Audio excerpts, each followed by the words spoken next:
আমাদের এই সোনার বাংলাদেশে ধর্মশিক্ষা অতীতে যেভাবে ছিল সেভাবে থাকবে।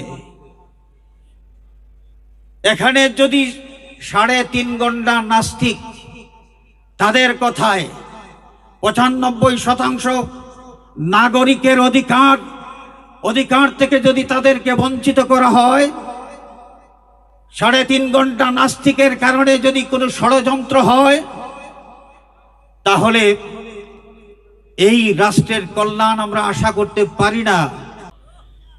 শত চেষ্টা করেও আল কোরআনুল কারীমের পরিবর্তন সাধন করা অতীতেও সম্ভব হয় নাই এবং কিয়ামত পর্যন্ত সম্ভব হবে না। তার কারণ এই কুল জাহানের সৃষ্টিকর্তা পালনকর্তা মহান আল্লাহ সুবহানাহু ওয়া তাআলা, যিনি আল কোরআনুল কারীম তার কালাম শরীফ নাজিল করেছেন, এই কোরআনে পাকের হেফাজতের জিম্মাদারি তিনি নিয়েছেন। অতএব এই কোরআনের বিরুদ্ধে যতই ষড়যন্ত্র হোক, এই কোরআনে কারীমকে মিটিয়ে দেওয়ার যতই ছল চাতুরি হোক, যুগে যুগে সমস্ত এই অপচেষ্টাগুলো ব্যর্থ হয়েছে, এখনো ব্যর্থ হবে, কিয়ামত পর্যন্ত ব্যর্থ হবে। এই কোরআনে কারীমকে কেউ বিকৃত করতে পারবে না, কোরআনের শিক্ষাকে কেউ বিলীন করে দিতে পারবে না ইনশাআল্লাহ। 95% মুসলমানের এই দেশে সর্বত্র আল কোরআনের শিক্ষা আমরা চাই কি চাই না? কোরআনে পাকের শিক্ষা আমরা চাই কি চাই না?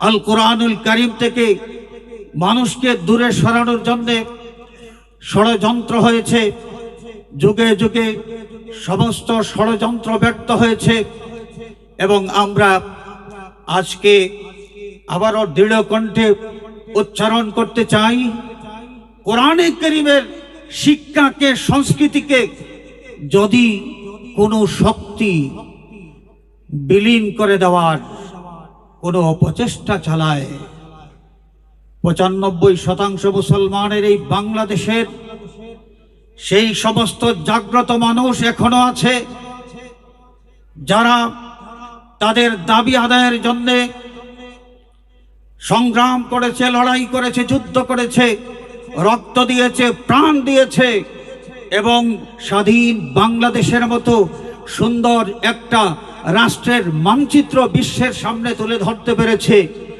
সেই মানুষগুলো এখনো ঘুমিয়ে যায় নাই, এখনো তারা জাগ্রত আছে। অতএব যে আল্লাহ রাব্বুল আলামিন আমাদেরকে স্বাধীনতার এই নিয়ামত দান করেছেন, সেই নিয়ামত রক্ষা করার জন্য আল্লাহ রাব্বুল আলামিনের হুকুমের আনুগত্য করা ছাড়া আমাদের শান্তির আর কোনো পথ নাই। স্বাধীনতা যদি সুন্দরভাবে আমরা রক্ষা করতে হয়, তাহলে আল্লাহ সুবহানাহু ওয়া তাআলার অনুশাসন মেনে নিয়েই আমাদের চলতে হবে। আল্লাহ পাক যিনি সৃষ্টিকর্তা, তিনি খুব ভালো করে জানেন যে মানুষের কিসে কল্যাণ আর কিসে অকল্যাণ। সেই আল্লাহ পাক দয়া করে মানুষের দিক নির্দেশনা দিয়েছেন, যুগে যুগে নবী রাসূল পাঠিয়েছেন, নবী রাসূলের মাধ্যমে ধর্ম শিক্ষা মানুষ লাভ করেছে। সেই ধর্ম শিক্ষার আলোকে যারা জীবন পরিচালিত করেছে, দুনিয়ার জীবনে তারা শান্তি পেয়েছে এবং আখিরাতের শান্তির পথ তাদের সুগম হয়েছে।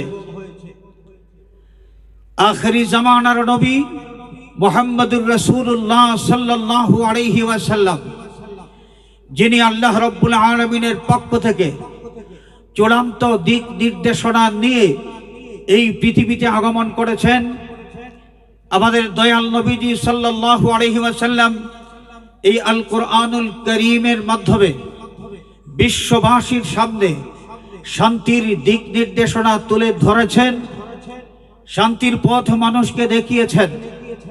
যেই দিক নির্দেশনা অনুসরণের মাধ্যমে যেমনি ভাবে মানুষ তার মনুষ্যত্ব রক্ষা করে, এই পৃথিবীতে শান্তির জীবন লাভ করতে পারে, শান্তিতে বসবাস করতে পারে, একটা সমাজ শান্তিপূর্ণ সমাজে পরিণত হইতে পারে, একটা পরিবার থেকে শুরু করে একটা রাষ্ট্রের সর্বোচ্চ পর্যায় পর্যন্ত শান্তির একটা ফোয়ারা, শান্তির সেই পরিবেশ অক্ষুণ্ণ থাকে, সেই দিক নির্দেশনা আমাদের নবীজি পৃথিবীতে নিয়ে এসেছেন।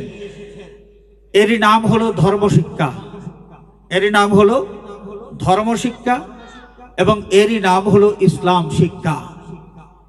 অতএব ৯৫% মুসলমানের এই দেশে মুসলমানের ঈমান, আকীদা, বিশ্বাস এগুলো অক্ষুণ্ণ থাকবে।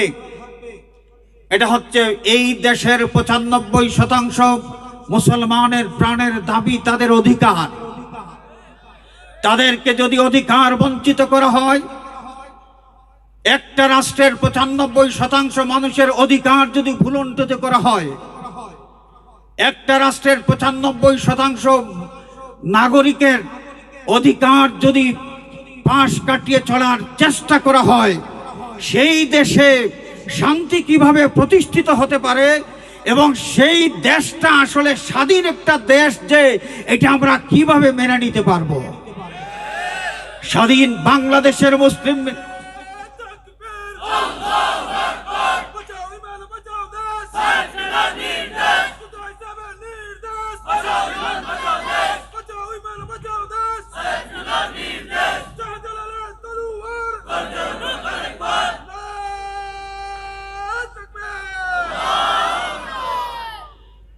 ধর্মশিক্ষা আজগুবি কিছু নয়। ধর্মশিক্ষা এটা মানুষের জীবনের নির্দিষ্ট একটা কোনো দিক নিয়ে নয়, বরং একজন মানুষের জন্ম থেকে মৃত্যু পর্যন্ত তার জীবনটা সুন্দরভাবে পরিচালিত করার আল্লাহ প্রদত্ত যেই নকশা, সেই নকশা সম্পর্কে জ্ঞান লাভ করা যায় যেই শিক্ষার মাধ্যমে, এটাই হচ্ছে ধর্মশিক্ষা। অতএব এই ধর্মশিক্ষার অবমূল্যায়ন যদি কোনো রাষ্ট্রে হয়, তাহলে আমাদের মনে রাখতে হবে এই রাষ্ট্রের কপালে দুর্ভোগ আছে।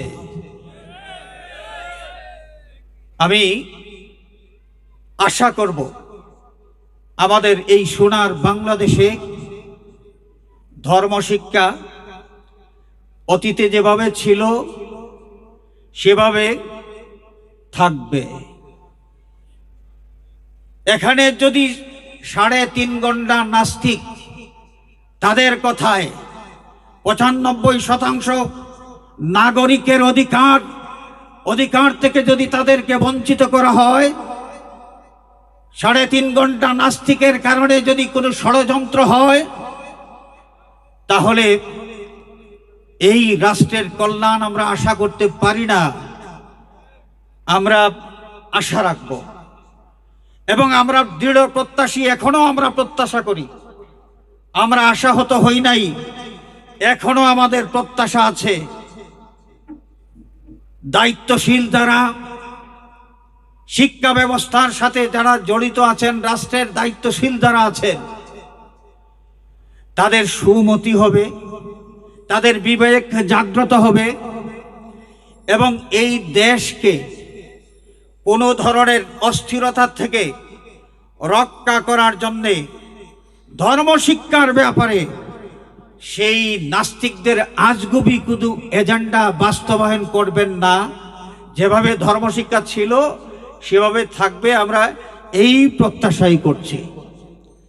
তা আমি আবারও মহান বিজয় দিবস উপলক্ষে আয়োজিত আজকের এই অনুষ্ঠানে উপস্থিত ওলামায়ে কেরাম, আইম্মায়ে মাসাজিদ, হুফাজে কেরাম, কোরআন প্রেমিক সর্বস্তরের মুমিন মুসলমান যারা, সকলকে অন্তরের অন্তঃস্থল থেকে মোবারকবাদ জানাচ্ছি।